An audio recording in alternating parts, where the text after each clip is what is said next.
Yoni sin un link. El Yoni es la parte femenina y la sexualidad femenina. Entonces, el chichi, pequeño mundano.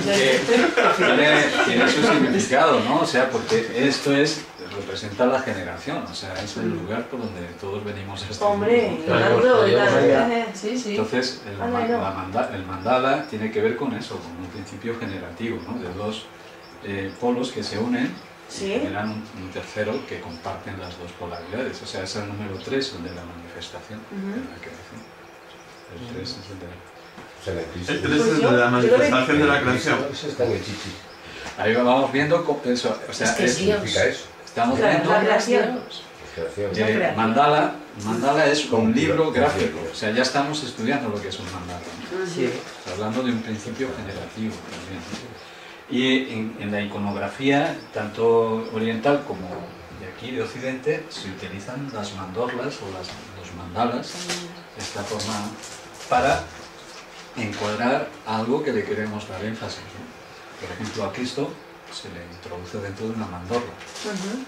Estos son los 4 evangelistas, ¿no? Y el Cristo lo pone en el centro.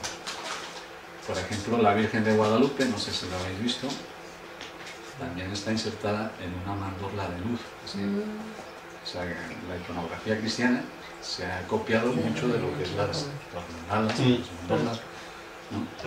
Lo llamamos de otra manera, ¿no? Los reposatorios, ¿no? De las catedrales, también mandalas, las vidrieras, ¿no? O sea que es algo universal, ¿no? El símbolo gráfico. ¿Seguimos? Sí.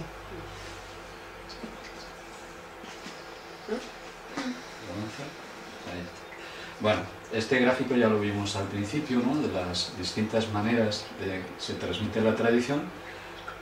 Ya vimos escrita, vimos oral, la información que nosotros traemos interna ya, como kármica, en nuestros genes, y nos vamos a centrar en la información simbólica, ¿sí?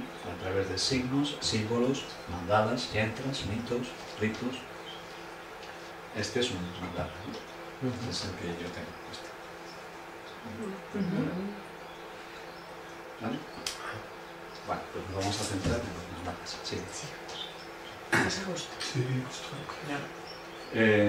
hay distintos tipos de mandalas.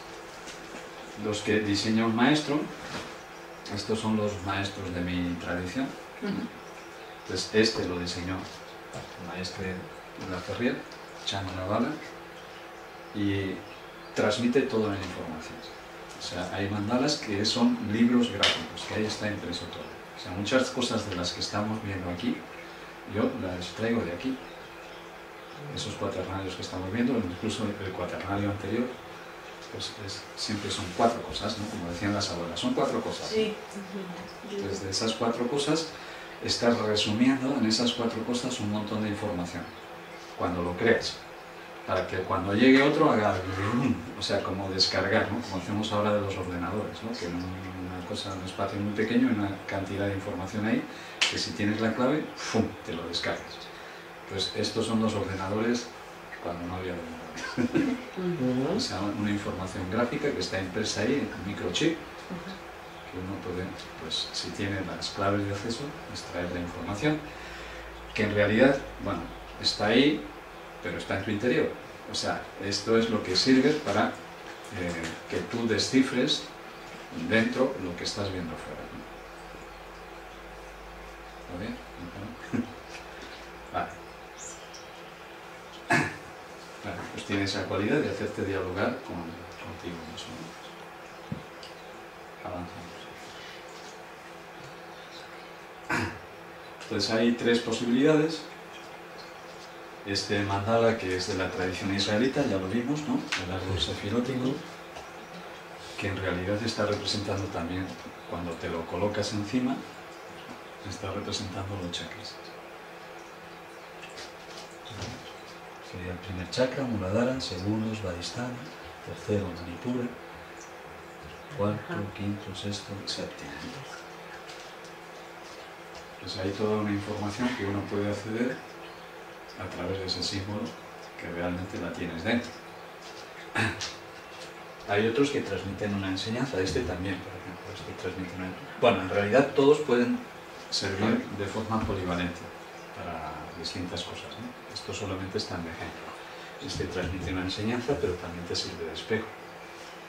Y este bueno, es el mandala del primer chakra, ¿no? Está transmitiendo también una enseñanza, pero también es el primer chakra, pero lo puedes colocar encima, ¿no? O sea, que la información la tienes dentro de ti. Entonces, cualquier mandala va a tener 3 figuras geométricas básicas, ¿no? Que son las 3. O sea, que el universo se mueve helicoidalmente. Está ejemplificando el mundo de la creación. O sea, cuando el universo se crea, luego se destruye. Entonces, hay una creación y luego vuelve otra vez a destruirse. O sea, va en disminución y luego otra vez en aumento. O sea, es como el sístole y el diástole, la inhalación y la exhalación. O sea, el día de Brahma, ¿os acordáis cuando hablamos de la historia y filosofía del yoga? Hablábamos de un día de Brahma, que es una creación del universo, y luego se destruye, y se vuelve a crear y se vuelve a destruir cíclicamente. Es un ciclo. Entonces, esto es lo que está representando el universo infinito en sus procesos constantes cíclicos de creación y destrucción, ¿no? A través de la mitología que hablábamos de Brahma, Vishnu y Shiva, ¿no? Brahma el creador, Shiva, Vishnu el sustentador y Shiva el destructor, para volver otra vez a crear, ¿no? Bueno, la polaridad, el número 2, módulo 2, polaridad. Ejemplificado a través de este mandala. El mandala del yin y del yang, ¿no? La polaridad. Siempre dentro de la otra polaridad, pues hay dentro de un punto blanco, uno negro, otro blanco. Entonces este es un mandala muy interesante también para meditar, ¿no? Es un círculo también de la tradición taoísta, ¿no? El yin y el yang. El principio femenino, el principio masculino. Y este fue un mandala que diseñé yo de Wei, que es una proyección desde... Sí, yo lo veo, lo has hecho. Que hemos estado haciendo esta mañana, ¿no?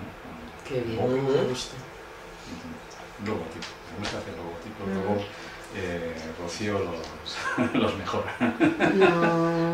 No fue... El logotipo.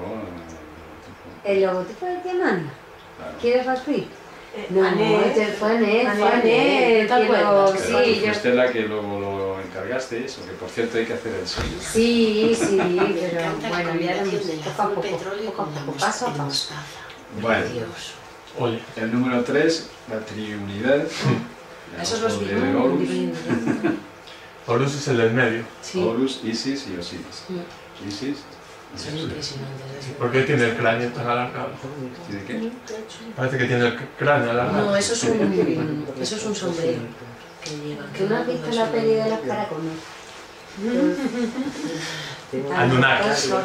Tiene un nombre, sí, es eso. Anunnakis. Mira en internet. Anunnakis. Bueno, los conspiranoicos.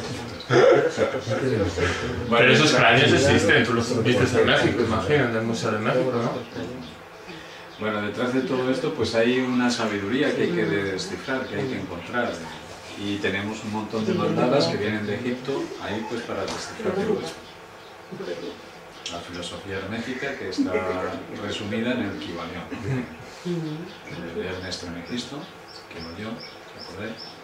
Sí. Vamos a seguir avanzando. Bueno, un mandala, aunque no parece como círculo aquí, pero este también es un mandala. El teorema de Pitágoras, ¿no? ¿Cómo lo ha enseñado el teorema de Pitágoras? ¿No? En la escuela, ¿no? Que la suma del cuadrado de los catetos es igual a... cuadrado. ¿Te acuerdas, no? Sí, me acuerdo. Sí, hombre, esto es... Bueno, pues ¿cómo podemos esto aplicarlo? Vamos a ver un ejemplo. Que bien te queda, pareces una malla por ahí. pero muy bien. Pues, ¿cómo podemos aplicar esto para, por ejemplo, Pitágoras, que fue el que se supone que inventó esto? Yo creo que no lo inventó. lo redescubrió de algún modo. Claro, lo descubrió, porque eso está en la naturaleza. Es interesante el nombre de Pitágoras, o sea, los nombres Pitris, Gurus y Pitágoras. O sea, Pitágoras y muchos griegos estuvieron en la India. Y toda la historia que nos han transmitido de la filosofía griega tiene mucha conexión con la India. De hecho, los griegos hablaban de la reencarnación. Luego los cristianos lo fundieron aquello, pero ellos también hablaban de la reencarnación. Entonces, ¿cómo Pitágoras podría explicar la reencarnación a través del teorema de Pitágoras? O sea, para Pitágoras los números no eran cosas inertes como hacemos ahora, para contar, pesar, dividir, ¿no? Sino que tenían alma también, tenían espíritu. O sea, eran mandalas. Las matemáticas es un mandala también. Entonces, ¿cómo vamos a explicar el teorema de Pitágoras? A través del teorema de Pitágoras, la reencarnación. Vamos a ver. Imaginaros que está Pitágoras por aquí y está explicando esto. Y está explicando en su escuela, porque tenía la escuela pitagórica, ¿no? La escuela pitagórica, pues está explicando a la gente pues, que está allí. Entonces, hablemos de este cateto que representa todo un recorrido o un legado, o sea, nuestro pasado, o sea, el karma. El pasado, el karma, la tradición, o sea, lo que viene de atrás, ¿no? Esto es lo que nosotros traemos, lo genético. Dale otro puntito más. Y suponemos que hemos nacido aquí y este es nuestro proceso de vida actual. El otro cateto, o sea, la iniciación, la conquista, el presente, el Dharma.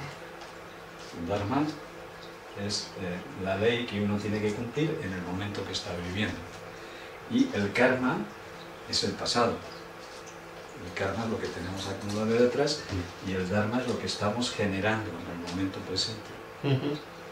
Entonces, la suma de lo de atrás más de lo que nosotros estamos añadiendo ahora da como resultado la hipotenusa, que sería, ¿vale?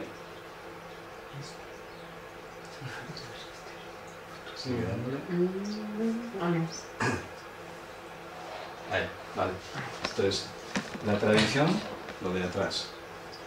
La iniciativa que nosotros estamos aportando, dale otro, la iniciación, que conduce a la conquista de nuestro propio misterio, o sea, lo que llamamos lo sagrado, lo secreto, lo desconocido de nosotros mismos. Esta es la resultante. Lo que tú traes detrás, más lo que vas conquistando en tu momento, tiene un resultado. Y así podemos hacer con todas. Despacito, el legado que tenemos de nuestro pasado conquista el misterio, o sea, desvela nuestro propio misterio. Y así vamos leyendo. El pasado, el presente y el futuro. El karma, cuando cumplimos con la ley o el dharma, entonces el resultado es Samadhi. Bueno, es una forma de explicar con un lenguaje matemático pues la reencarnación. Todo va encajando. Que sí. Y hay palabras que ya van en casi. Este símbolo, por ejemplo, se utiliza mucho en la masonería. Es un tablero de ajedrez. Un tablero de ajedrez y está representando esto también. O sea, el teorema de Pitágoras. Bueno, un ejemplo, creemos que podemos a través de cosas que parece que están ahí, encontrarles un sentido más claro. Bueno, esta es la tradición celta, ¿no? El 3, que está representando la triunidad también. 3 en oro, que hablamos de ayer. La Trimurti,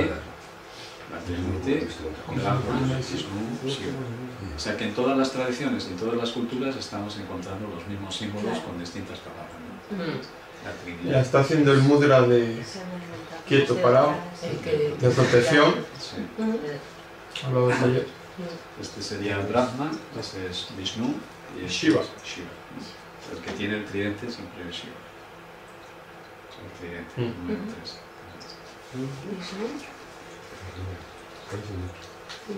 Dale para atrás. Sí. Estos mandalas sería para depositar ahí la atención y, bueno, extraer cosas. O sea, hay detalles que así rápido no las vemos. Por ejemplo, este, ¿no? Sí. Está con un dedo como haciendo así. Está representando a Brahma, el creador. O sea, que está representando el círculo, o sea, a través del círculo, de los ciclos, cómo empieza a crear. De hecho, pues nosotros a veces también lo hacemos cuando queremos decir, venga, muévete, ¿no? Venga, muévete. Vamos, mueve el culo. Bueno, sigue. De la Trinidad cristiana también, Padre, Hijo y Espíritu Santo. El disco de Trinidad. Tres personas en una, no solo verdadero. Qué guay. Pasamos al cuaternario. ¿Qué significa? Yo le llamo a esto el omnímetro. Omni quiere decir todo, y metro, medida. O sea, cómo a través de 4 cosas podemos encajarlas ahí, llevarlo todo a 4 cosas y medir todo. Que está representado también por las pirámides. Las pirámides son 4 lados, lo que os comenté de este mandala, ¿no? Son 4 lados que están buscando su vértice. O sea, el quinto elemento. Y la esfinge de Gizeh va en paralelo con la pirámide. La esfinge de Gizeh es La de Keops. la esfinge de Gizeh.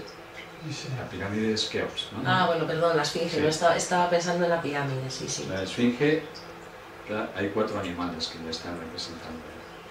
León. Sí, tiene unas garras de león aquí delante, una cara de ser humano, el cuerpo sería de toro y las esfinges son aladas, Son de aquí. unas alas de águila. Vamos a ver el paralelismo que tiene la esfinge con otras tradiciones. Sí. Por ejemplo, la cruz de los aztecas. O sea, está representando los 4 elementos y el quinto elemento. La diferencia de esto también es una pirámide, lo estáis viendo, ¿no? Desarrollada. Yantra, ¿no? Pero ¿cuál es la diferencia con la pirámide de Egipto? O sea, vamos a contrastar Yo lo sé. mandalas. Y yo, que, bueno, a ver, igual no, que la punta es plana. Truncadas. Sí, O sea, las pirámides que no termina en un punto, sino en un plano. americanas En un plano. son pirámides truncadas. Claro. Y las pirámides egipcias terminan en su punta, ¿no? Entonces todo eso tiene un lenguaje. La misma energía también. Tiene un lenguaje. O sea, por ejemplo... Pero la de Giza, lo que es el pico, sí, lo tienen fuera de la pirámide. Lo tienen antes, que nadie lo ve. O sea, todo el mundo va a ver la pirámide de Giza y la cúspide, que mide 1 metro, la tienen delante. la han quitado. Bueno, la Yo pirámide... iría y la pondría encima, a ver qué pasa, a ver si pasa algo. La idea es que las pirámides egipcias están diseñadas para hacer rituales internos. O sea, hay una cámara, la cámara del faraón, donde está el sarcófago, y dentro es donde se hace el ritual. O sea, hay una idea que nos han dicho los arqueólogos, que es mentira, que eran templos funerarios, ¿no? Para enterrar a los faraones. Eso no tiene ni pies ni cabeza, no se sostiene. Y las aztecas, pues el ritual se hacia arriba.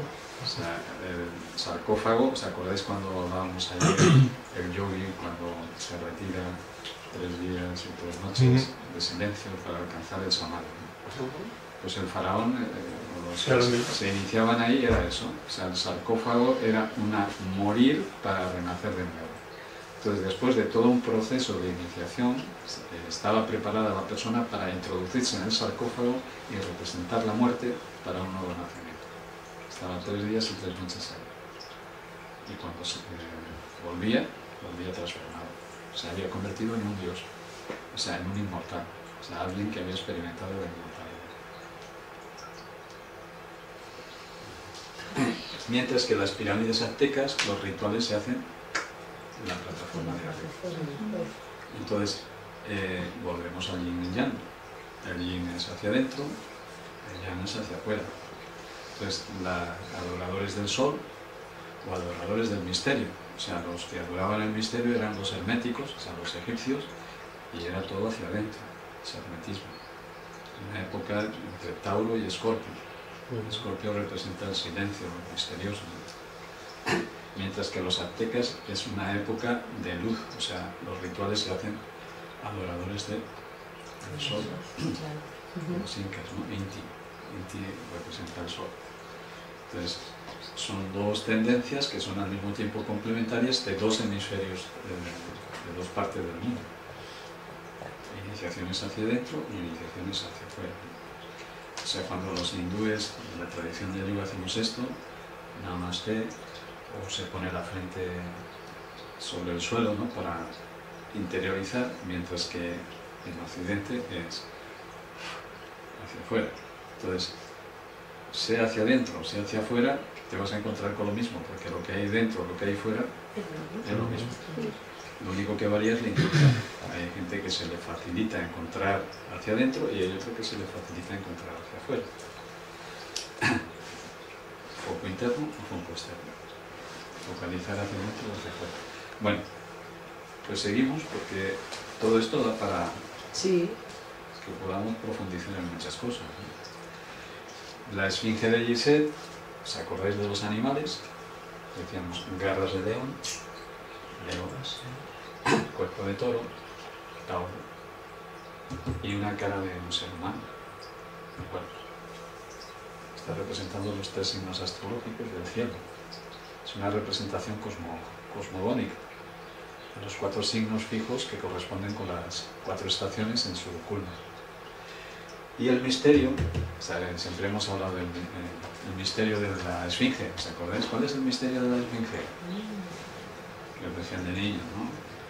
Nos lo decían en plan un poco así de niños, que es aquella cosa que cuando nace va a cuatro patas, cuando es adulto dos, y cuando es anciano tres, ¿no? ¿Os acordáis de eso? Sí, Eso lo decían que era el misterio de la esfinge. Pero bueno, el misterio de la esfinge es este. Es que la esfinge tiene garras de león, cuerpo de toro, una cara de un ser humano y alas de águila, pero no corresponde con un escorpión. Entonces se supone que los que se iniciaban, o sea, los que iban a iniciarse a Egipto, eran las escuelas más importantes que había en el mundo, y había gente que se echaba todos los meses tremendos para llegar hasta allí, para poder tener acceso a la iniciación, o sea, conocimiento, porque en otras partes el mundo estaba caótico. Pero aquí había un conocimiento, como también lo había en la India. Entonces, cuando accedían aquí, los ponían enfrente de la esfinge y les preguntaban. Tienes que estar 3 días, 3 noches meditando sobre ese mandala, sobre esa escultura. Y cuando la esfinge te hable, entonces vienes y nos cuentas a ver qué te ha dicho, a ver si eres merecedor de entrar. Era la prueba de acceso, diríamos, ¿no? Entonces, claro, pues algunos después de andar mucho allí le decían, cuando te hable la piedra aquella, la esfinge, pues me va a hablar, si es una piedra, ¿no? Se iban, están locos, no quieren para nada, ¿no? Pero otros que perseveraban, estaban ahí. ¿Os acordáis de la serie Kung Fu también? Cuando inician al pequeño saltamontes, que los tienen varios días y varias noches en la puerta, hasta que al final les abren la entrada y están ahí, que llueve y no sé qué cosa, ¿no os acordáis? Bueno, siempre en estas escuelas hay como una prueba de acceso que más que nada lo que trata es de medir la decisión que tiene la persona. O sea, si realmente tiene interés o solamente curiosidad. Se les ponen una prueba pues para que se eliminen los que solamente tienen curiosidad. A ver, aquí están los que tienen determinación. Yo quiero saber de esto y voy a aguantar aquí hasta... Bueno, ¿cómo se hace ahora? Llueva, truene o nieve. Como los filtros. Esos son filtros. Bueno, pues vamos a descifrar cuál es el misterio de la esfinge. ¿Por qué aquí aparece el signo de Escorpio y sin embargo en la esfinge hay unas alas de águila? Meditar, reflexionar. Vamos a ir avanzando un poquito y me decís cuando lo vais descifrando. O sea, para entrar, las garras de león están ahí, están al frente. Y la puerta de acceso estaba entre las garras del león. Había una una puertecita ahí para entrar dentro de la esfinge. El corazón, el león, ¿no? Terráneo. Decían que era corazón. Entonces la puerta de acceso es el león. Y hay que estudiar un poquito de astrología para ver qué quiere decir Leo. Leo quiere decir osar, valor del león, ¿no? El que se decide. Entonces el que llegaba allí y la esfinge le empezaba a hablar, le decía cosas como esta, ¿no? Si quieres entrar en los misterios herméticos, tienes que tener valor. O sea, lo primero que tienes que desarrollar es la osadía, es decir, yo estoy decidido, decisión. O sea, no puedes ser tibio ni timorato. O sea, tienes que tener la determinación. Si no, no vas a llegar a ningún sitio. Aunque no sepas muy bien hacia dónde te estás metiendo, pero que tengas la determinación. O sea, es un salto. ¿Habéis visto la película de Indiana Jones? Sí. Salto de fe. Sí. Sí, Cuando va ahí. Cuando la va escalera. a cruzar el puente Que no está el puente. y dice, no tienes otra. Y dice, es que esto es un salto de fe. Pues mirad la película esa con detenimiento, que veréis detalles. ¿Os acordáis de que he dicho que las películas también son malvadas? Entonces, la cámara, no sé por qué, alguien enfoca por detrás a Indiana Jones, que se ve que está ahí, que se decide o que no va, y aparece una silueta grabada en piedra, no sé si es a la derecha de Indiana Jones, a la izquierda, no me acuerdo muy bien.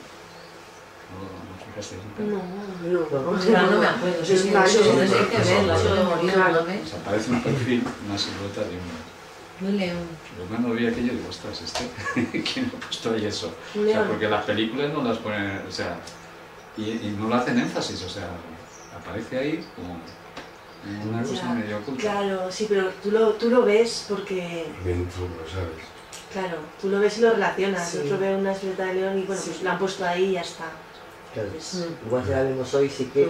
Claro, Igual que lo hizo. hoy lo entendemos, hoy podríamos decir, mira, está el león, que tiene que ver con la determinación, Claro. pero si no lo sabes, no lo ves. Pero si solamente estuviera ese símbolo ahí, dices, puede ser la casualidad, ¿no? De que hizo aquello, pero es que hay un símbolo tras otro. Ya, pues mira, O sea, que el que lo hacía, entiende. sabía como Hizo aquella película, lo hizo con una Sí, seguro. Que conoce la historia. Es industria americana. hombre que iba a En las Américas, Pero alguien- ¿cómo no va a tener símbolo? Todas las películas estas típicas, por decirlo de alguna manera, tienen simbolismo. Que tú ese simbologismo lo lleves a un lado, a costado o a otro, no te enteres, ya es cosa tuya. Pero mucha gente se entera. Gente como Luis, que sabe un poco, no se entera. Pero Bueno, pero son más películas de historia, eso no es que esté diciendo una cosa mala y tal. No, no, Simplemente que alguien sepa de eso, pues es normal, ¿verdad? A lo mejor lo ves, Entonces, Yo lo veo y cada uno lo más bonito. pero luego no relacionas nada. ¿Entiendes? Que interpretación que cada uno haga. no es que sea que decíamos mensajes Gracias, ocultos Luis. también en el sentido No. de decir. Gracias. Yo creo que lo hacen en el sentido para que sepas, que entienda de eso, pues sabes de qué va. Pero tampoco es hecho tal. Bueno, pues, ¿qué más hay ahí? O sea, hemos dicho, vale, para entrar, Al misterio hace falta valor. esto lo podemos traducir ahora también a nosotros. O sea, cualquier cosa que emprendamos, le aplicamos esto, tendremos éxito. O sea, primero necesito determinación, pero no basta con la determinación, no basta con decir, doy el paso, sino que hay que Sí, sí, hay que trabajarlo. Ahí pone que perseverar, perseverar. que es Tauro. Trabajarlo, que es igual de Tauro es la voluntad. La voluntad. Aquí está. O sea, iniciativa y luego voluntad para mantenerte en el En el proceso. camino. Entonces, el éxito estaría asegurado. ¿Y eso qué va a dar como resultado? Aquarius, la sabiduría. O sea, una sabiduría, un conocimiento, una experiencia que vas a ir acumulando. Ahora, la sabiduría no es el objetivo. Ahora hemos puesto como objetivo saber, que quiero saber y saber. No, la sabiduría también es un medio. O sea, la experiencia que vayas adquiriendo es un medio para esta cosa. ¿Qué es ahí? Que aquí es donde está el misterio. El misterio decíamos que es un escorpión, en el símbolo en el cielo, y sin embargo en la esfinge, que está aquí en la tierra, son unas alas de águila. Claro, se puede relacionar incluso cuando hablabas del teorema de Pitágoras también, lo de, me ha venido así un poco, lo que es el misterio como es el Samadhi, ¿no? Y luego en esa voluntad, en ese perseverar y en esa sabiduría hay como diferentes fases, ¿no? Esa voluntad me viene un poco como, bueno, la decisión de conocer esa tradición de la que podamos venir, cultura, toda esa información que nos ayuda a perseverar. Mediante ese proceso adquirimos una sabiduría y en esa sabiduría es como volvemos a un nuevo misterio y es un proceso cíclico, ¿no? Aplicarle el yoga. Yo echo de menos ahí que igual está lo que sería confianza. La confianza. La voluntad. Es eso. O sea, la fe es la confianza. Pero ¿es lo mismo que la voluntad? No. ¿Eso qué es? ¿Y lo de abajo qué es? Osar. Valor, decisión, fe o confianza. Vale. Lo puedes poner todo en el mismo. La fe y la confianza te ayudan a mantener esa voluntad. Hombre, y la única diferencia te acompaña. La confianza es lo que te acompaña, lo que te da. Sí, pero la única diferencia que yo establezco entre fe y confianza es que la fe es ciega. Sí, o sea, te tienes que creer esto porque te lo digo yo. Sí. La confianza y la confianza no es algo, una seguridad que tú tienes de que claro, eso es lo primero, lo más importante es la confianza. Porque es lo que te acompaña, es lo que te da todo lo demás, ¿no? Claro. Es lo más importante. La fe te dicen, tienes que creer en esto, pero la confianza es algo importante. Es tuya. Bueno, entonces la idea... Intrínseco y confianza. Serpiente, Escorpio. ¿Os acordáis del símbolo de la serpiente de Quetzalcóatl? Se la está comiendo un águila. Entonces, el símbolo del escorpio y de la serpiente es el mismo. O sea, son dos animales que son rastreros, que se esconden por debajo de las piedras, y el águila. Entonces, la transmutación de Kundalini. O sea, a través del callar, a través del silencio, que es todo lo que hemos estado estudiando estos días, de entrar en el silencio. Entonces, este es el objetivo último, o sea, generar una transmutación interna, morir para nacer, morir al escorpión para nacer al águila, o sea, alcanzar la libertad.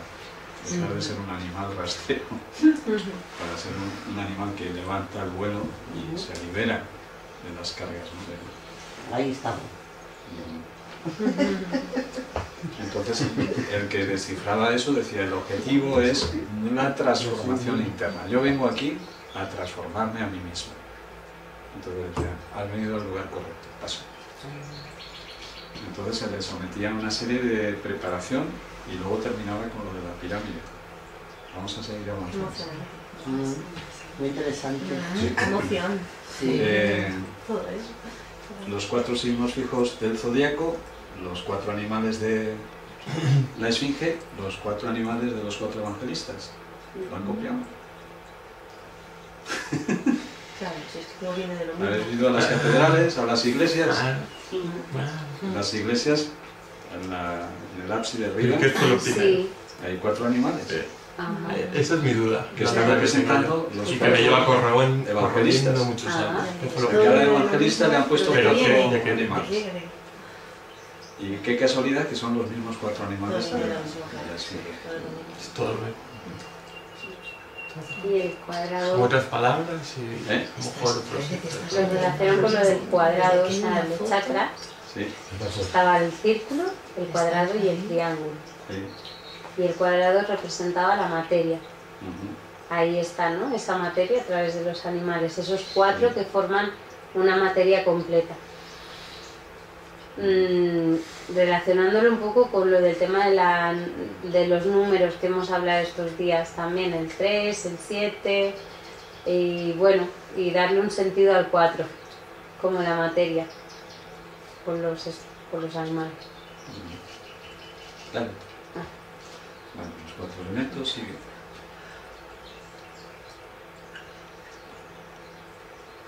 Las 4 dimensiones. Espera, déjame. Sí, sí, ahí tienes que hacer un énfasis. La cuarta dimensión. ¿Cuál es la primera dimensión? ¿Cuál es? ¿No? Nos han enseñado en la escuela. No. El punto no tiene dimensión. El punto es nada. Línea. Es una entrada. La primera dimensión es la línea. Sí. ¿Qué es la línea?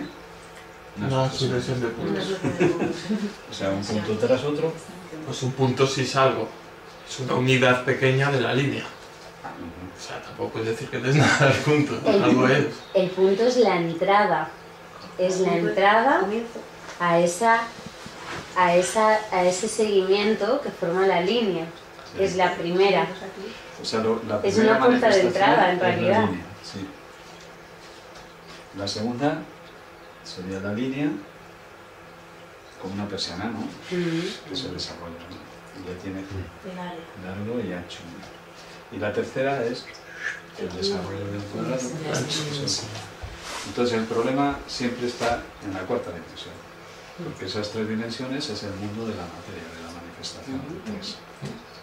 Y si tenemos en cuenta los chakras, primero, segundo, tercero, y el cuarto, pero es que el cuarto es la puerta de entrada, o sea, el cuarto une los tres, o sea, los superiores con los inferiores, y los tres primeros forman parte más de lo que es parte más de materia, aunque hay emoción, o sea, es materia, puerta de entrada desde el corazón, unión con los superiores, y ahí los relaciono con eso. El cuarto chakra que está diciendo tú es la cuadratura del círculo de la... O sea, el círculo representa, o sea, la expansión del cuadrado crearía una esfera, un círculo, que representa el espíritu, el cuarto chakra.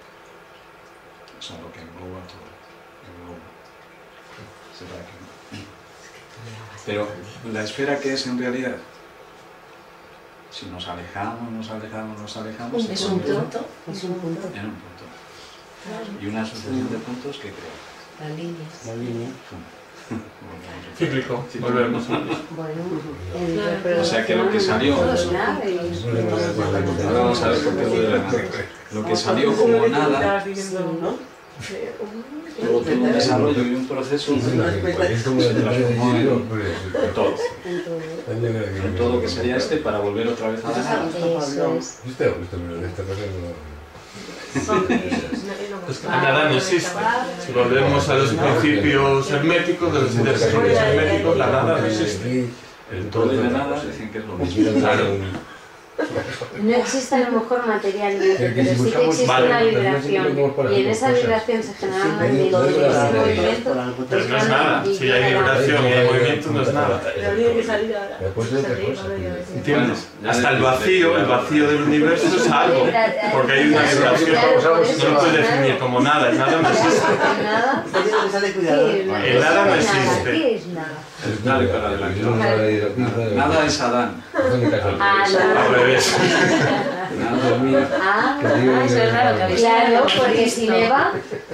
Adán si neva, no hay nada. Claro. Es que cómo se va a decir si es la misma cuestión de otra clase. ¿Y la manzana dónde está? Aquí.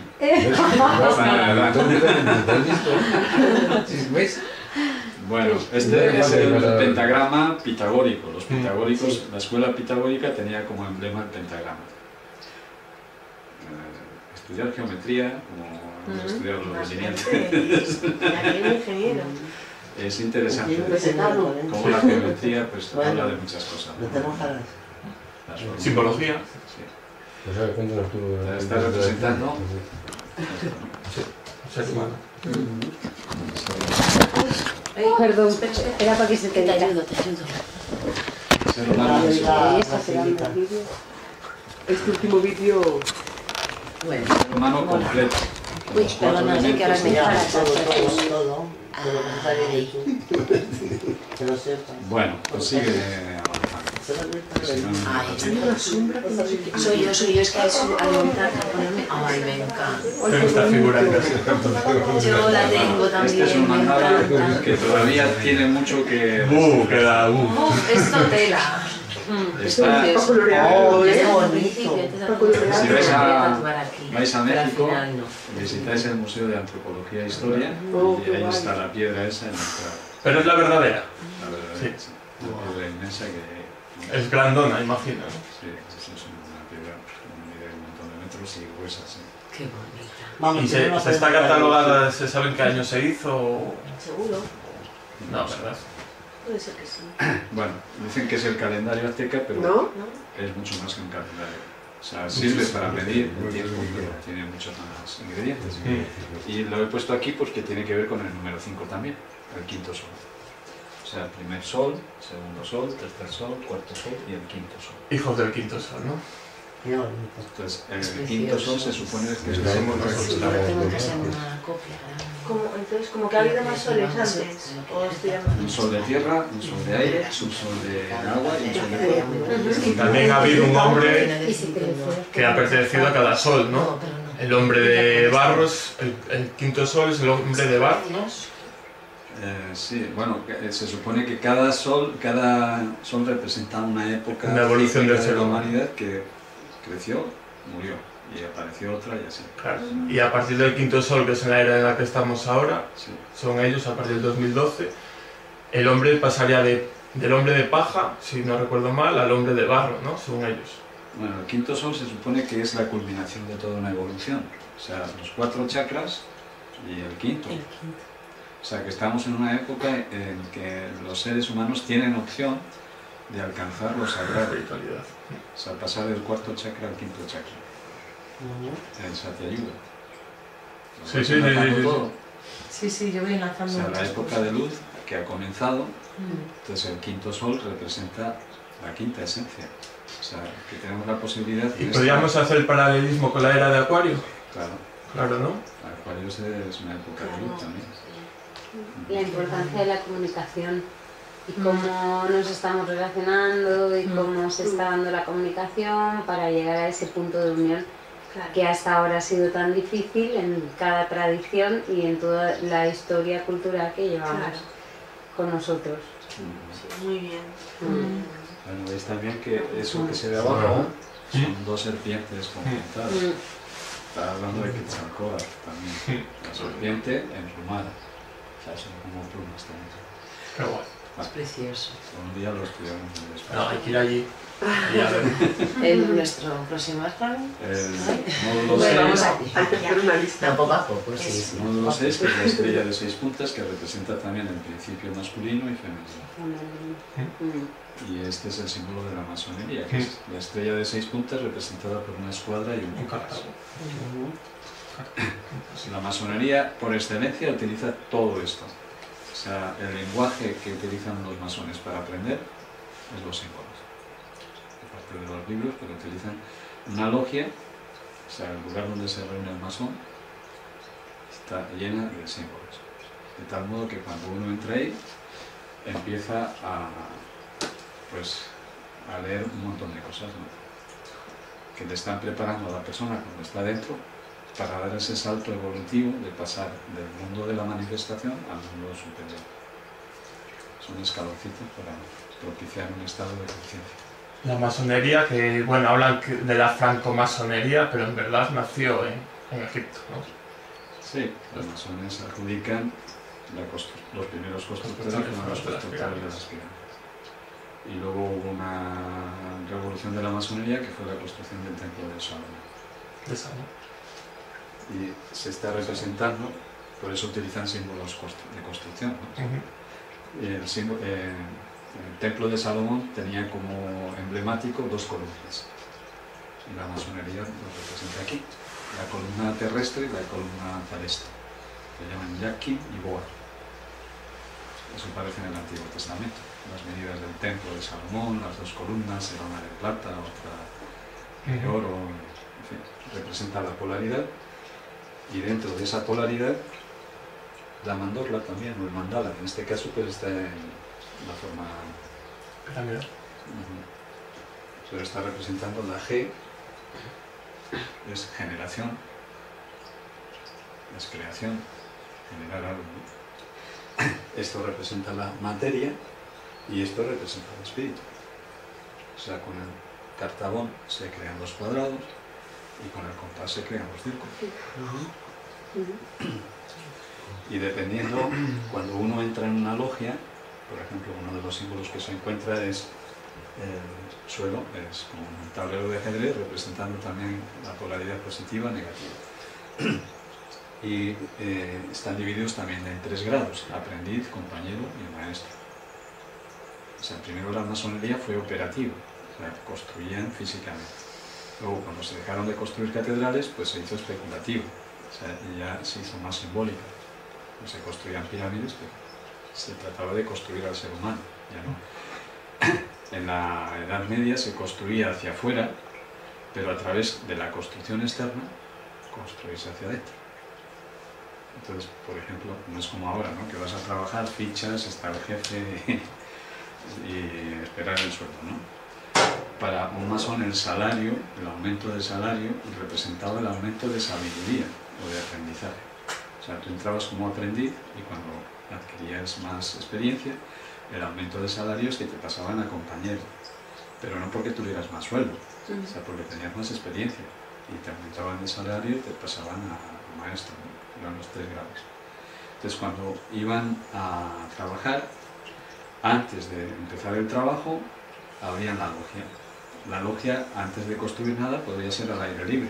Entonces ponían un cordón en la arena, por ejemplo, ¿no? Y ahí se reunían todos pues, para decir, bueno, el trabajo de hoy que toca, ¿no? Para hacer el proyecto del día y distribuirse en las tareas. Y con un propósito. O sea, proteger. Tienes que estar atento cuando estés puliendo la piedra. ¿Qué representa una piedra basta? Eres tú. Y que representa una piedra pulida. Te estás quitando las aristas que te sobran. O sea, cada golpe de cincel y martillo que estás dando, te estás quitando aquello que no te sirve para tu propia evolución. ¿Y qué representa el cincel? La inteligencia. O sea, el lugar exacto donde tienes que ponerlo para quitarte lo que te sobra. ¿Y qué representa el martillo? La voluntad, o sea, la fuerza con que imprimes a tu inteligencia para quitar a esa vista. Y al final construir una piedra cúbica que sirva para que encaje con otra piedra cúbica y entre todos construir el templo. De verdad, es que esto te lo preparas y te sale así, porque es una chulada. Es una pasada. Me parece alucinante. Qué bien. Bueno, cuando terminaban la reunión, pues se ponían al trabajo físico. Entonces, siempre el trabajo manual hoy está desvalorado. A las personas que hacen trabajo manual, es un obrero. No, o sea, en la antigüedad, el que trabajaba manualmente era el artesano, el artífice, el herrero, el constructor, y eran los más valorados dentro de la sociedad. Ahora es al contrario. Sí, además de verdad. Pero ellos eran los constructores, pero eran, por decirlo de alguna manera, los ingenieros. Luego la mano de obra ellos no trabajaban, ¿o sí? Sí, el que pedía la piedra también, o sea... Pertenece a la logia, ¿estás contando? Era el aprendiz. Bueno, era... O sea, el arquitecto, ¿cómo se iniciaba como arquitecto? Primero de aprendiz. Primero puliendo la piedra y luego pues... teniendo una idea más global de la construcción, cada uno con las cualidades, claro. O sea, no ibas a una universidad y luego ya mandabas sobre los otros que llevan 20 años trabajando. Claro, o sea, empezabas desde abajo, y con una escala. sabiendo cuáles son los trabajos. Unos avanzarían más, otros menos, dependiendo de las cualidades que tuvieran. Muy chulo. Ahí está Iván con su parte crítica diciendo no sé yo. Bueno, cuando terminaba el trabajo, ¿qué hacían? Está claro que los que construían las pirámides eran esclavos o trabajadores, no eran masones todos, ¿no? Sí. A mí mi inteligencia me da hasta ahí, a lo mejor me puedo equivocar, no sé. Tanta gente que trabajaba, al final era una logia cerrada. Las constructores de catedrales en las góticas eran masones, eran constructores. Claro, pero ellos no eran los que iban poniendo las piedras. Y el aprendiz, que perteneciera a la logia o no, yo es lo que dudo. No todo el mundo, supongo que esto que está contando... Yo creo que la logia pertenecía ya a las cabezas más pensantes. Claro, sería un grupo pues privilegiado y luego pues habría como siempre los pobres que no tenían posibilidad de entrar ahí. No creo que todo el mundo... Pero bueno, él está hablando de un grupo que funcionaba así, pero que no sería una sociedad estupenda y perfecta. Habría como, supongo, pero esto ya es... Eso funcionaba funcionaba como se explicaba antes con el tema de Egipto, de la Esfinge. O sea, había masones que observaban a los que estaban trabajando y conforme observaban a la persona, le invitaban a formar parte del grupo, ¿no? O sea, si veía esta persona tiene cualidades, pues le invitaban. O sea, había un padrino siempre. Claro. O sea, alguien que decía, yo recomiendo... Alguien te tiene que llevar a la logia. Sí. Claro. No puedes ir tú, mira, se me da muy bien el cincel, bueno, yo quiero estar ahí. Observar. Luego un maestro te observaba y veía las cualidades en ti que podías llegar y él es el que te metía. Es a lo que yo voy, pero no todo el mundo que construía esas antiguas catedrales, antiguas pirámides, pues no todos pertenecían a la logia. Bueno, entonces al final del trabajo se reunían, se volvían otra vez a la logia, se reunían, ¿y para qué se reunían? Para meditar. O sea, de las cosas que hubiera habido, como cualquier asociación, nosotros ahora, por ejemplo, ¿no? Podemos construir también cosas, ¿no? Físicas a lo mejor, pero podemos construir bienes para la sociedad. Entonces, cuando empecemos a trabajar, ¿qué va a suceder? Pues que puede haber roces entre nosotros, porque hay ideas distintas. Pero es que pienso esto, habría que hacer lo otro. Entonces, en el trabajo siempre hay un roce, pero el roce forma parte para pulir la piedra.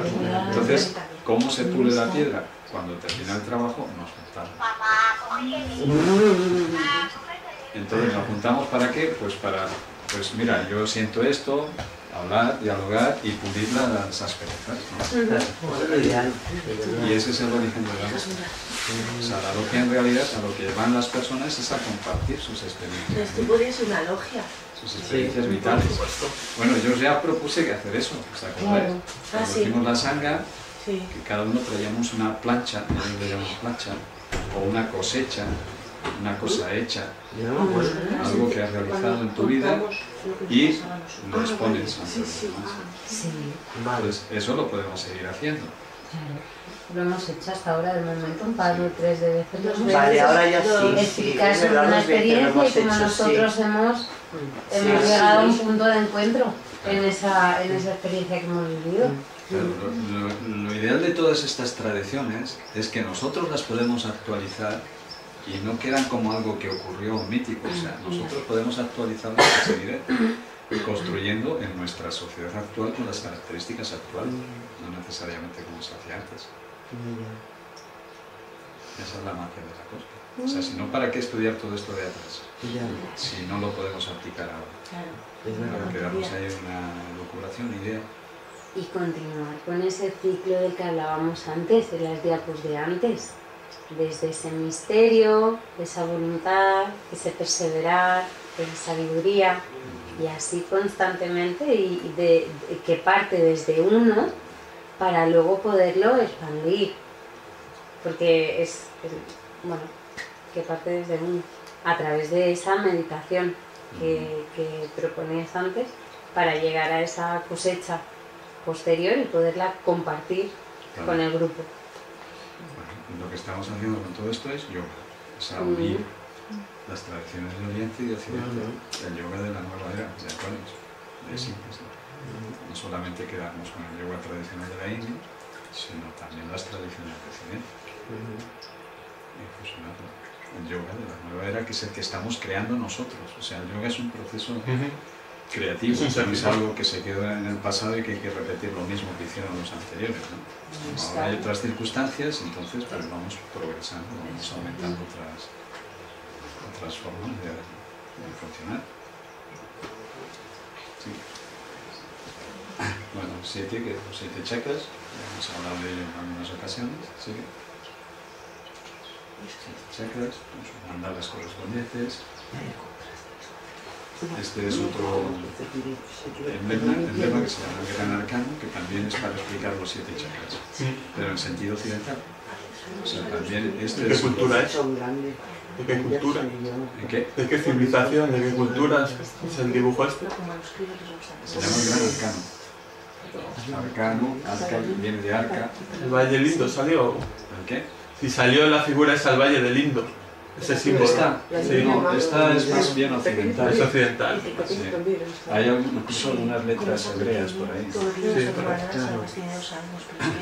Está representando igualmente Kundalini y Sushumna, Sí. las dos serpientes.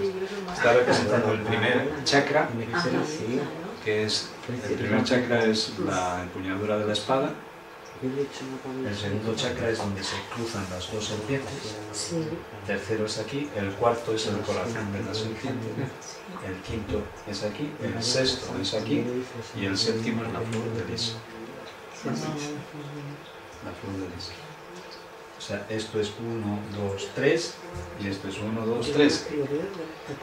O sea, empezamos aquí como el ternario este. Ida, Pingala, Sushumna. Y cuando se culmina esto, ¿qué sucede? La flor de lis se abre de nuevo y aparece la polaridad que está buscando la unidad. O sea, los ciclos donde comenzó, donde termina y comienza de nuevo como cuando empezamos, pero en otro nivel. ¿Vale? ¿No te has enterado de nada? No me he enterado, perdona. Estaba por otra cosa, es verdad. Estoy un poco como así un poco Vaya saturada. Un pelín, pero bueno. Yo no.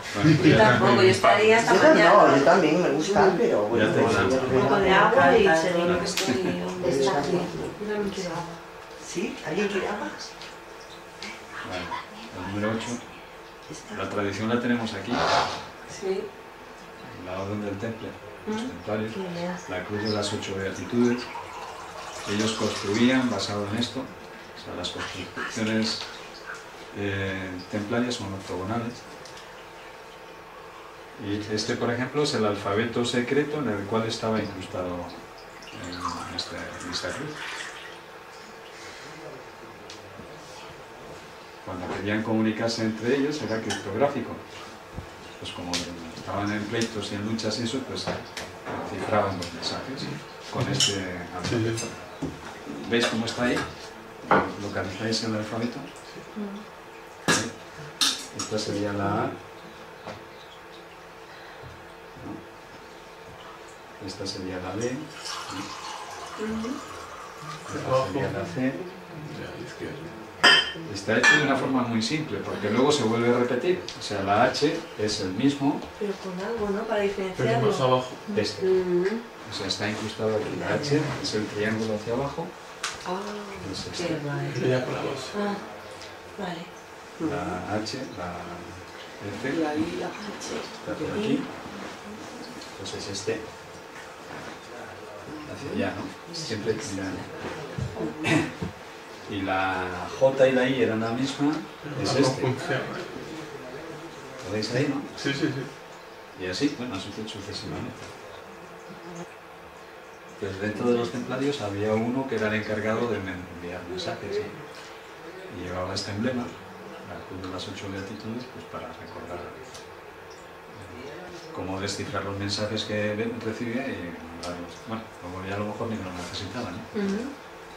Y entonces se mandaba ahí escrito, ahí escrito se mandaba. O sea, aquí están escritas las letras. Ahí están escritas las letras y luego para el mensaje sería una detrás de otra. Una detrás de como hacían los otra. egipcios, escritura egipcia más o menos. Sí.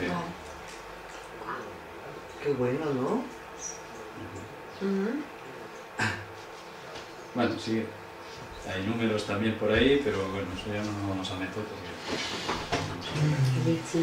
Bueno, los 8 hexagramas de I Ching. Tengo este libro para que lo lea. ¿Taoísta? Sí. Otro lenguaje de símbolos, ¿no? Este representa el cielo, este representa la tierra. ¿El I Ching? ¿Lo habéis visto? Yo lo tengo en el ordenador, si queréis alguien os lo ¿No representa el cielo? Es que si lo quieres. Ah, no, lo tengo en el móvil, lo puedo poner en el grupo. Luis, ¿no representa el cielo? Que será el abajo. Es el cielo y es la tierra abajo y el cielo arriba. Bueno, es que a veces lo ponen... Bueno, pregunto, ¿es cuál? Pues en un mismo vaso, y la mesa blanca los tierra el que es continuo y cielo que es así. Ah, no, eso es vale. Sí, echa para los dos en la blanca. Bueno, veis aquí también en los 8 cómo está representado la cruz que vimos antes, no la cruz de la cual.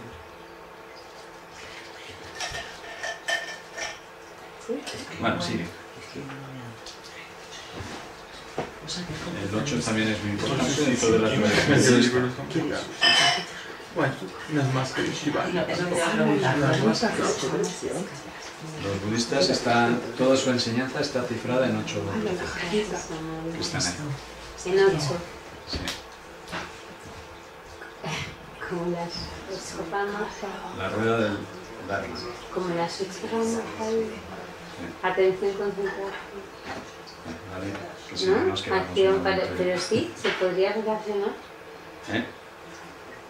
Lo de las 8 ramas, se podría relacionar con... Sí. Me he respondido. Ya llegaste tú, ¿no? Ya llegué yo. Ya.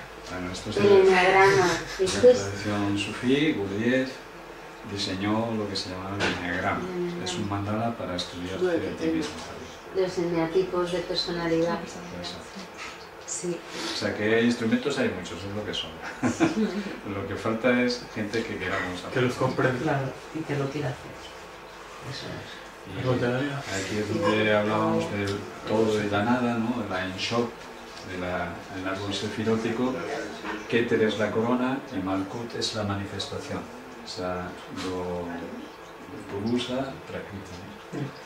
Y entonces la idea es esta, que ya hemos visto en otra ocasión, ¿no? Una involución, una evolución, Ida, Pígala, Suksuma. Entonces, de Keter o de la corona, hay una palabra israelita que dice Ein Sof, que quiere decir todo y nada. O sea que aquí está el todo y la nada. El todo tiene que incluir a la nada, si no, no es todo. Todo y nada, ¿vale? Sale de forma inconsciente, vibra, vibración, sonido, se convierte en energía, se convierte en energía, se convierte en leyes y se transforma en materia. Y la materia, el reino mineral, evoluciona al vegetal, al animal y al humano, para volver otra vez a la tierra. Le estoy diciendo muy rápido. Sí, por favor. ¿Podrías repetirlo otra vez, por favor? Sí. Si no te importa. Esto es lo no manifestado. Sí, el todo y la nada. Brahman. Ajá. El no manifestado, ¿no? Luego está Brahma, Vishnu y Shiva. Bueno, Brahman es el todo y la nada, por decirlo de algún modo, porque no se puede definir. Es aquello que no tiene nombre. Es todo y es nada. Entonces, ese todo, esa nada, vibra. En principio era el verbo. Cuando hablábamos de los mantras, el verbo. El verbo, la vibración se transforma en... Perdón, lo dije al revés. La vibración, al hacerlo, al vibrar, lo hace de forma ordenada. O sea, hay un orden. Hay unas leyes que rigen esta creación. Y las leyes, cuando se condensan, se transforman en energía. La energía, cuando se densifica, se hace materia. Y la materia, cuando reacciona sobre sí misma, se convierte en cristal. O sea, los cristales, las piedras preciosas, son la máxima evolución dentro del reino mineral. Sí. Por eso las valoramos tanto. Entonces, el reino mineral, o las piedras preciosas, o los cristales, tienen la cualidad de que a través de su estructura pasa la luz del sol. Entonces, cuando el mineral, con la luz del sol, la humedad de la tierra y el aire, o sea, los elementos, se combinan entre sí para crear el reino vegetal. O sea que del mineral surge el vegetal. Del vegetal surge el animal y del animal, y en el animal racional, nosotros. Y nosotros tenemos la opción de volver otra vez a la fuente, al origen, de donde fuimos expulsados, del paraíso, y tenemos que regresar de nuevo a él. Salimos como nada para transformarnos en todo. Ahí somos. Entonces la pregunta sería, ¿para qué todo esto? Sí. Porque este todo, nada, es infinito. ¿Qué quiere decir que es infinito? Que se conoce infinitamente y se desconoce infinitamente. O sea, es todo y es nada a la vez. Como todo se conoce infinitamente, pero como nada, al ser infinito, sus posibilidades son tantas que no se conocerá nunca. Entonces, este todo nada crea, se densifica, para crear un espejo a través del cual él se pueda mirar y comenzar otro proceso de evolución. Hubo un proceso de involución y haya un proceso de evolución. Y él se conozca a sí mismo a través de su propia creación. ¿Es todo esto nada a través del espejo? Sí, o sea, nosotros, los seres humanos, somos a través de los cuales Dios se conoce a sí mismo. Dios se conoce a sí mismo a través de su propia creación. Lo que hablábamos de los masones antes. El masón, a través de la obra que hace externa, se conoce sus propias posibilidades. A través de pulir la piedra, de encajarla, desarrolla su creatividad y conoce sus posibilidades a través de su obra. Entonces, el gran obrador hace lo mismo. Y nosotros también. Entonces, se va conociendo a sí mismo a través de su propia creación. Desde que naces. Entonces, en la medida que un ser humano se conoce a sí mismo, Dios se está conociendo a sí mismo a través de ese ser humano. Esa sería nuestra gran cosa, nuestra grandeza, que a través de nosotros el gran creador también se conoce.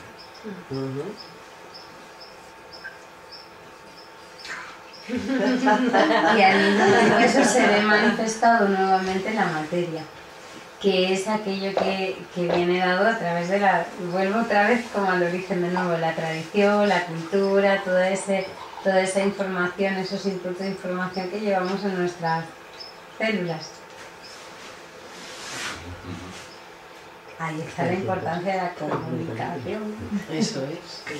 La comunicación quiere decir hacer algo común, nación. Unión, yoga, unión, el medio, como si dijéramos, para esa comunicación. Bueno, ya terminamos. La tabla redonda, que es lo que nosotros queremos hacer. La tabla redonda. Mira, y son 12 caballeros. Vamos por aquí ya, somos hoy 10, 11. Mira, falta Luz y falta María Ángeles. Falta Luz, María Ángeles, Juan Carlos. Juan Carlos son 7, uno por si acaso. Pues siempre hay que haber uno de más, por si acaso. Con el profe 13 y sin el profe 12. Somos 12. Todo encaja, chicos. Estás preparando para la tabla redonda. Habrá que comprar la espada ya. Dentro de los 12 meses del año. Y eso. Y eres Arturo, ¿no? Dentro de los 12 Y es que además le pega. Claro, Arturo. Ella tiene la espada, ¿ves? Ella tiene la espada. Y nosotros somos caballeros. El próximo día de la clase con el café tendrá Dentro de los 12 meses del año. Hay una película que es de los caballeros de la tabla redonda donde el protagonista me decían que me parecía yo. Es que te parece. ¿Cómo se llama? No, pero es verdad. El guapera es este... No era guapo. Sí, sí. El de Richard Gere, ¿no? No, el viejín este. Claro, sí. Sin Connery. Sin Connery. Sí, no, tienes un aire así. Pronto para el siguiente, en vez de venir el coche, tenemos los caballos. Eso. Yo tengo uno en Vienes con la espada. Hay paja, yo tengo una paja ahí, así que... Caballeros es una broma. ¿Les va a ir bien? Qué bueno, chicos. Bueno, ¿qué es lo que hacían los 12 caballeros en la tabla redonda? Pues lo mismo que los masones. O sea, ¿para qué se reunían? La idea mítica era que iban a salvar princesas, que iban a proteger a los débiles, que no sé qué, ¿no? Para hacer un reino donde se pudiera vivir felizmente. Que se reunían para compartir sus hazañas. Claro. Decir, mira, pues yo me paso esto, a mí me paso lo otro, no sé qué. Y aprendían unos de otros. Claro. eso hay que recuperarlo en las empresas, en las escuelas, en las reuniones de vecinos. Lo que estamos haciendo aquí, poniendo como centro, como tema centro, el yoga. Claro, ya lo estamos haciendo aquí. La verdad es que sí. Poniendo como centro el yoga, que es a través de temas que nos hemos conocido todos aquí. Qué bien. Vale. Así que la solución... Bueno, este es uno de los arquetipos más completos. La carta natal. ¿no? Este es un mandala en movimiento, con los planetas y todo. Muy interesante. Bueno, que si estáis interesados, un día podemos hacer un mini curso para que... Sí, por favor, a mí me gustaría, sí. Bueno, es un mini curso, es más largo que este que estamos. Sí. Me imagino, porque es bastante complejo. Bueno, aunque sea online, puedes proponerlo online. Si acaso, no sé. Eso hay que reunirnos. Ya lo digo más que nada por si, no sé. Bueno, a nosotros lo que nos gusta es juntarnos, Y practicar el ayuno, sobre todo. Pero a ver, eso no quiere decir que no nos vayamos a morir. Pues ella está eso y practicar el ayuno. La extensión del lo del ayuno es juntarnos. Pablo ha engordado 2 kilos. También tenemos este otro que son los 22 arcanos, ¿no? Donde viene el juego de la baraja, ¿no? El juego de la baraja. De naipes. Pero que antiguamente no era un juego de cantina, ¿no? O sea, era la forma, o sea, lo que hablábamos antes de entrar en la pirámide, la preparación previa era esta. O sea, durante años, a la persona no decía, estudiate este texto y luego te examino, ¿no? Había unas salas específicas donde estaban estos cuadros, más o menos, bueno, que han ido sufriendo transformaciones, o sea, había mandalas, símbolos gráficos. Entonces, durante un tiempo, la persona estaba meditando sobre el primero. Le ponían enfrente, reflexionaba, el método que hemos visto antes, ¿no? Hasta que adquiría la conciencia del Madre. Es que tiene el símbolo del infinito. Y los 4 elementos, o sea, tiene brazo hacia abajo, otro hacia arriba. Las copas, los oros, los bastos y las espadas. Que está representando la tierra, el agua, el aire y el fuego. Sobre una mesa, ¿no? Y está uniendo Prakriti, Purusa, Prakriti, o sea, la tierra, la mano derecha arriba, la izquierda abajo, cielo y tierra, ¿no? Es representar el infinito. Bueno, esa sería una reflexión, la que uno se pondría ahí hasta que adquiere la conciencia de que tú eres el macro, o sea, que tienes que dominar los elementos, tienes que dominar tu tierra, tu aire, agua, tu aire y tu fuego. Que el paralelismo en yoga, pues dijimos que era tierra, dominar tus pasiones, tus instintos, dominar tus emociones, Tu mente, Nani yoga y espíritu. Bhakti yoga. Hatha, Karma, Nani, Bhakti. Para alcanzar el Vaya yoga, que sería la conciencia del infinito. Y poder eso luego unirlo. O sea, unir el cielo y la tierra, ser el magíster, el mago o el maestro, o sea, el que le transmite a otros lo que él ha podido aprender. La experiencia suya, transmitírsela a otras personas. Ese es el origen. O sea, te tienes que transformar en un mago, es la primera carta. Es el objetivo. El objetivo es este. Y luego tienes que hacer un recorrido. Hasta llegar, son 22 arcanos, hasta llegar a este, que sería el último, que es el loco. Sí, y este que o sea, transformarte en un loco. Pero no un loco, bueno, para ojos y la indecisión es como si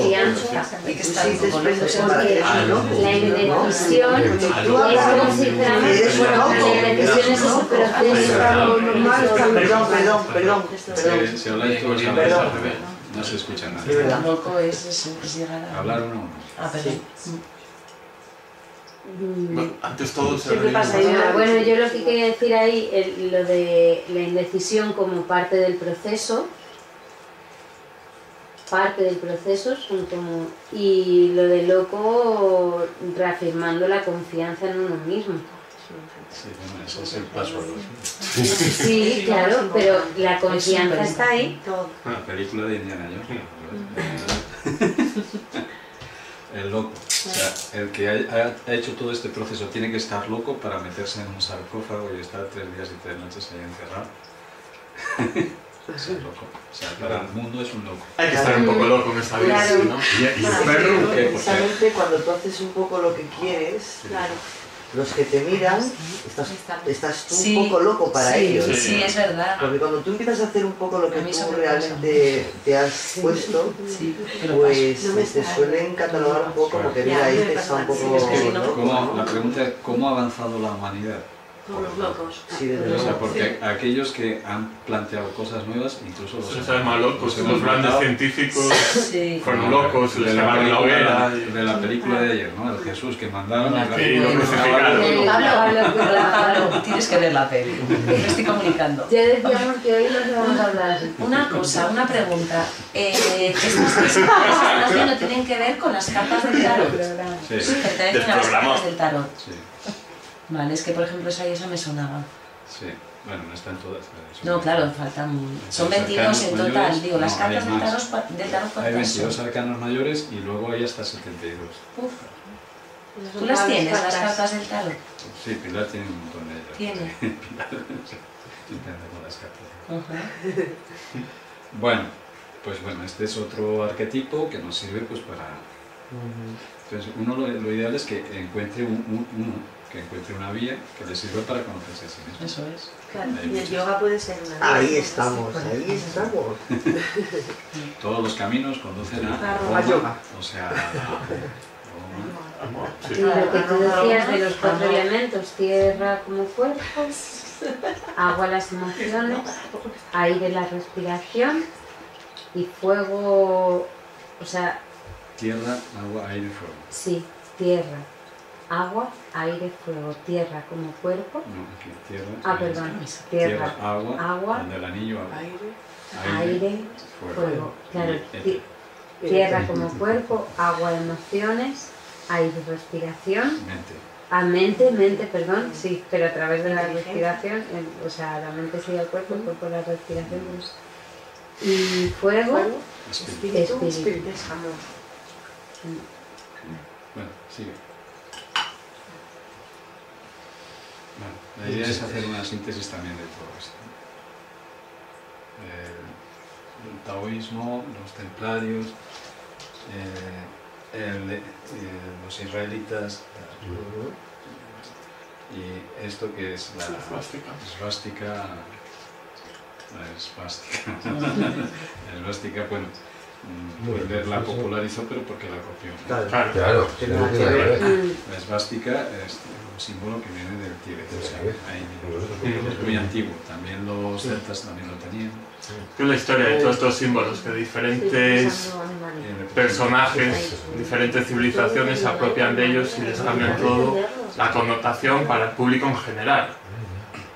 La esvástica representa los 4 elementos puestos en acción. Cuando se pone en acción en sentido de las agujas del reloj, es en sentido evolutivo. Cuando se pone al revés, es en sentido involutivo.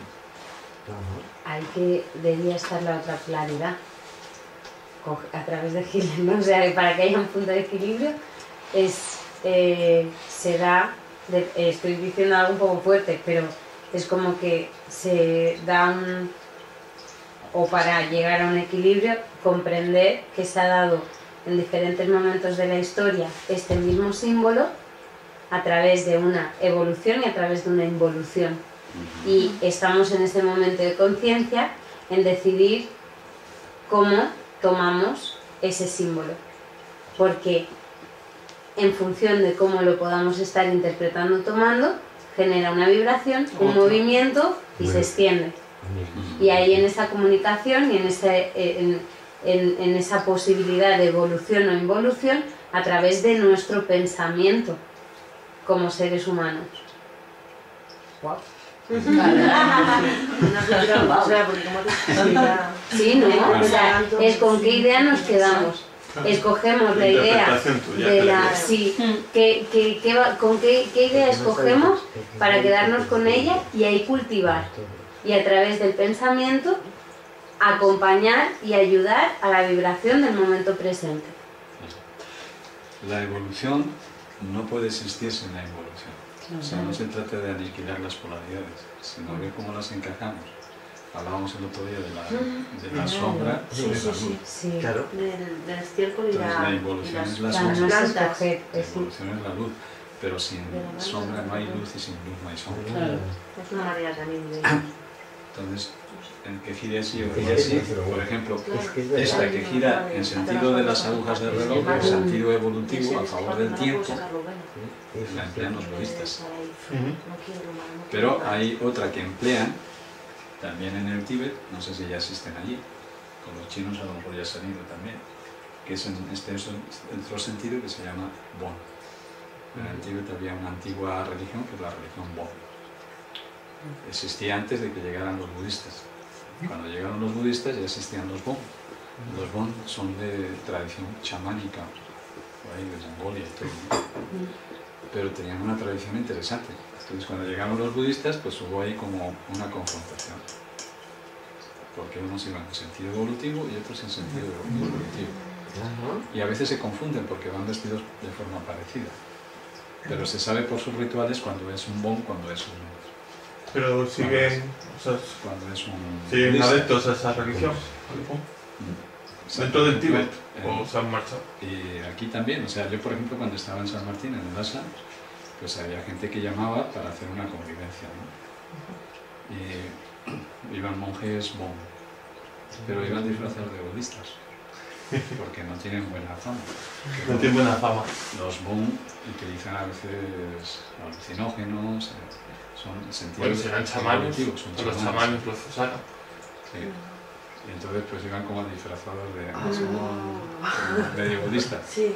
Pero tú los veías y decías, estos no son budistas. No, porque, por ejemplo, los rituales que hacen los Bon siempre van a girar en sentido izquierdo. Fíjate. ¿Cómo? Perdón. ¿Y los budistas? ¿Los rituales qué hacen? Los budistas giran en sentido derecho. O sea, por eso está girando esta cruz así. Os conté el otro día, me parece, ¿no? Cuando vas al Monte Kailas... Sí, lo suben por un lado unos y otros en el sentido contrario. Exacto. En si eres hinduista o... Hay un artículo que vi por ahí de un periodista que fue allí y iba con los budistas, haciendo una entrevista a los monjes budistas, y iban, el Monte Kailas quedaba a la derecha, lo cual quiere decir que estaban girando sentido de los agujas del reloj. Y venían otros vestidos de forma parecida de frente, lo cual quiere decir que estaban girando. Entonces, en la entrevista que hace, la de ella, una entrevista en una revista, ¿no?, que le hace el periodista al monje budista, le dice, oye, y esos son de los vuestros también, ¿no? No, esos al infierno. Y dice, no, esos son Bon y esos ni los mires, sigue camino. Esos no son. Pero, o sea, pero el monte ese lo suben hinduistas, lo suben budistas. No lo sube nadie. ¿No? O sea, bueno, lo rodean. El monte Kailas es un... Solo sube el yogi. Es una cumbre sagrada y está prohibido escalarlo, por respeto a la religión hindú y a los budistas y a los hinduistas y a los Bon, porque todos para ellos es un monte sagrado. Pero nadie lo puede subir porque dicen que es como profanar la morada de los dioses. Entonces lo que hacen es que lo circulan, uno en un sentido y otro en otro. Y el yogi, como es un ákrata, cuando no se entera nadie, es para que lo sube. Es que somos yo soy yogis, ¿qué no sé? Lo definen bien. El yogi sube, lo demás lo circunda. Das vueltas sentido diestro, sentido siniestro. Entonces se trata de que quiera girar a un lado o de otro, pero no se trata de estar dando vueltas en la falda de la montaña. Hay que subir. Al final la escalan bordeando, pero llegan hasta la cúspide, ¿no? Y apoyarse en la sabiduría de los que van de la izquierda y de los que van de la derecha. Ida, Pingala, Sutsuma. Efectivamente. Siempre se aprende. Todo se puede aprender. Bueno, pues ya lo sabemos todo, así que ya... Bueno, sí, ahora hay que hacer el pozo. Estoy de reposarlo. Espera, que vamos. Y pensar un poco. Aún hay más. Bueno, esto es de la Sociedad Teosófica. ¿Habéis oído hablar de la Sociedad Teosófica? Aquí está explicado todo su historia. Bueno, compartimos. Sí, sobra. Pero, ¿puedes hablar un poco de esta sociedad? ¿Puedes hablar un poco de eso? La Sociedad Teosófica está basada en Madame Blavatsky. ¿Habéis oído hablar de Madame Blavatsky? A ti te va a encantar. Madame Blavatsky era una rusa. Es una de las primeras mujeres de esta época iniciadas, o sea, maestras.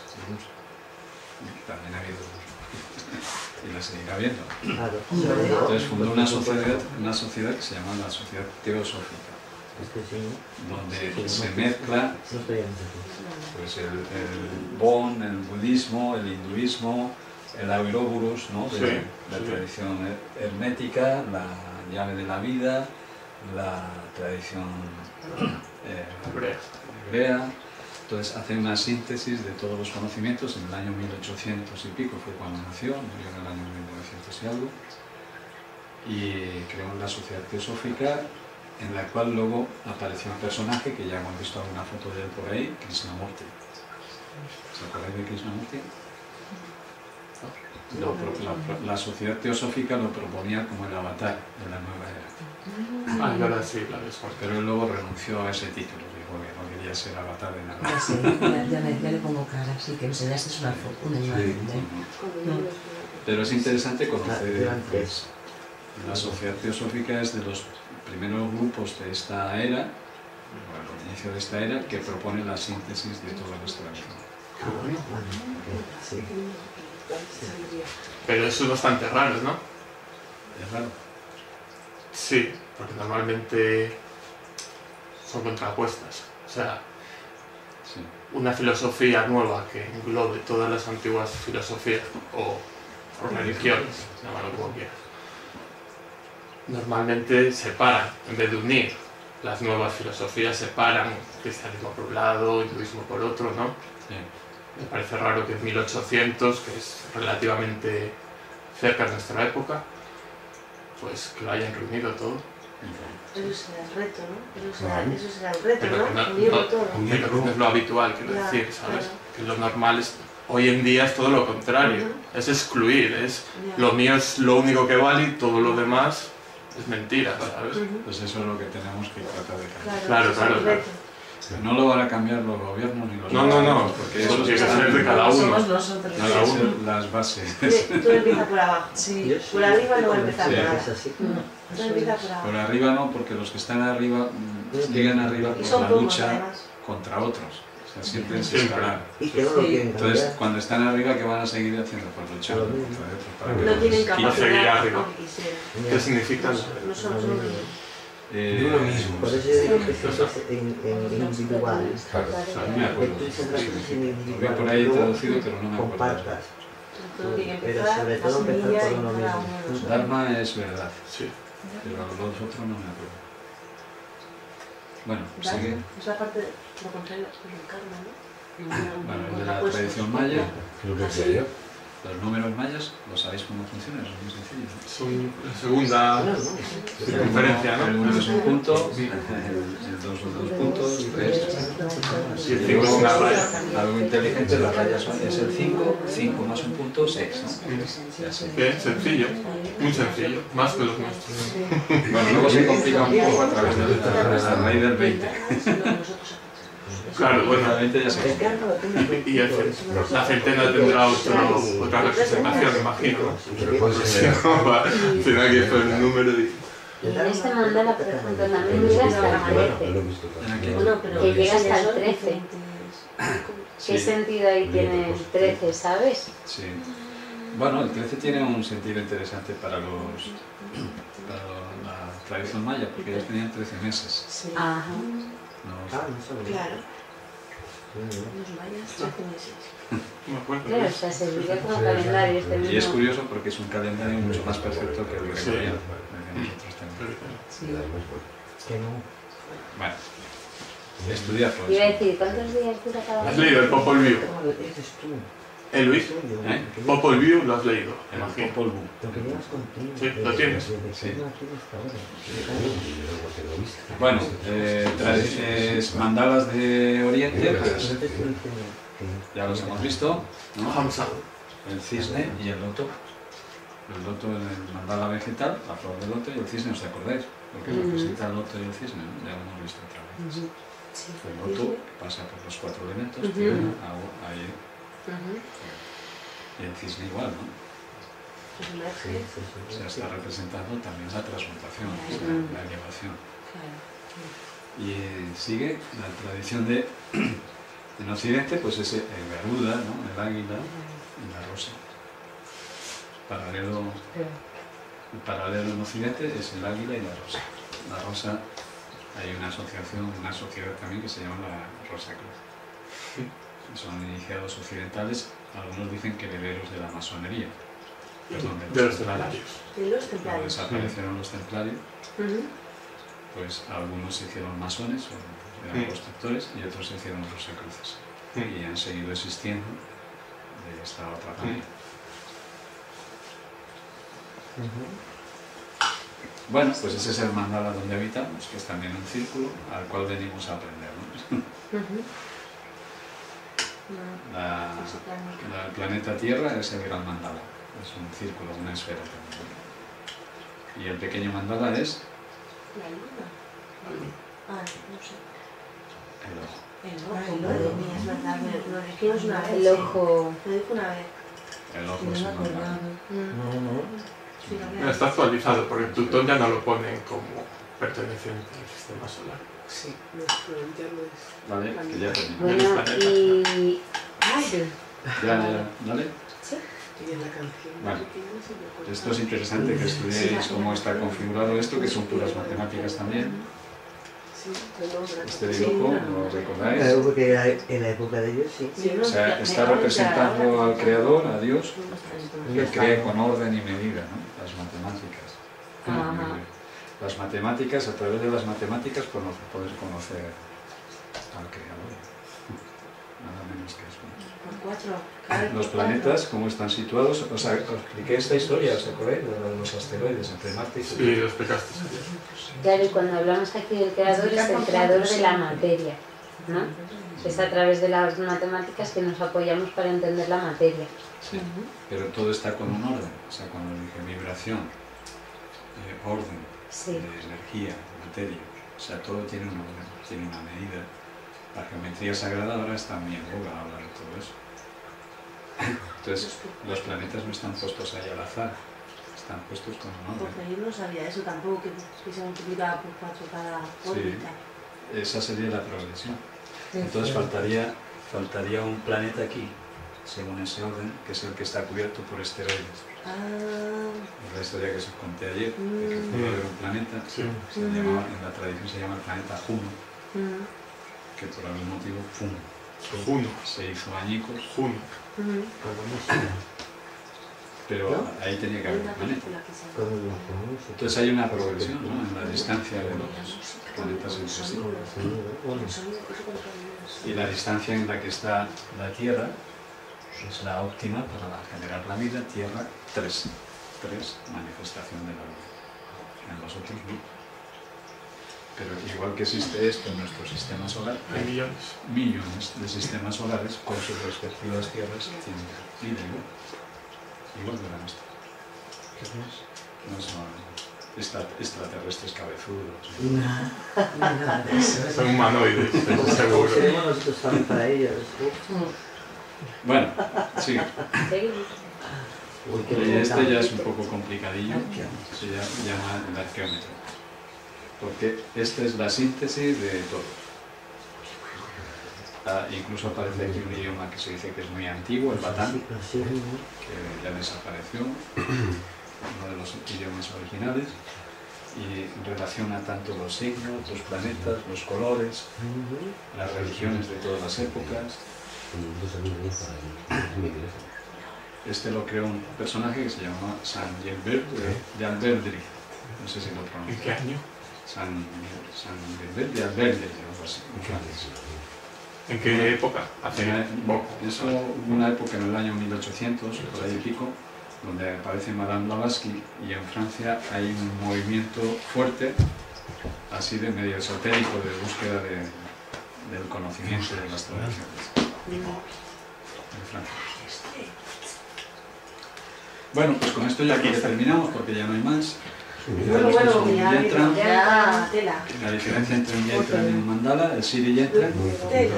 ¿Quieres que lo vuelva a llevar a ¿Sabéis cuál es la diferencia? ¿No? El mandala y el yantram sí es la estructura exterior. Mandala El es lo que hemos yantram visto tiene la antes. estructura cuadrada y mandala es la estructura. Sí, pero la utilización, o sea, un mandala más bien transmite cierta información. Pero un yentram, o sea, uno sería meditación reflexiva, que es lo que hemos hecho hasta ahora, o sea, meditar sobre símbolos. Este no hay nada que explicar. Este es meditación para entrar en el silencio. O sea, es a través de ciertas formas geométricas, es decir, boom, a callar la mente. Sí, el yentram. Ya, el mandala te dice cosas sí, y el yantram silencia. ¿Ya? ¿Nos da tiempo luego de hacer yoga?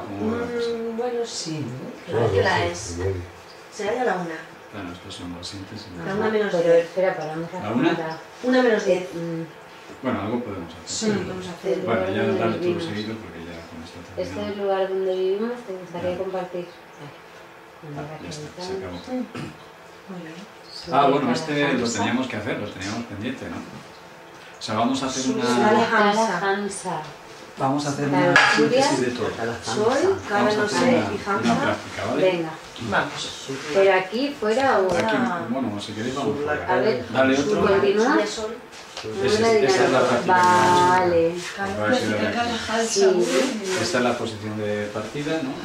Sí. Se puede hacer individual o entre dos, ya lo hemos hecho muchas veces. Sí. Pues venga, Venga. cierra y vamos.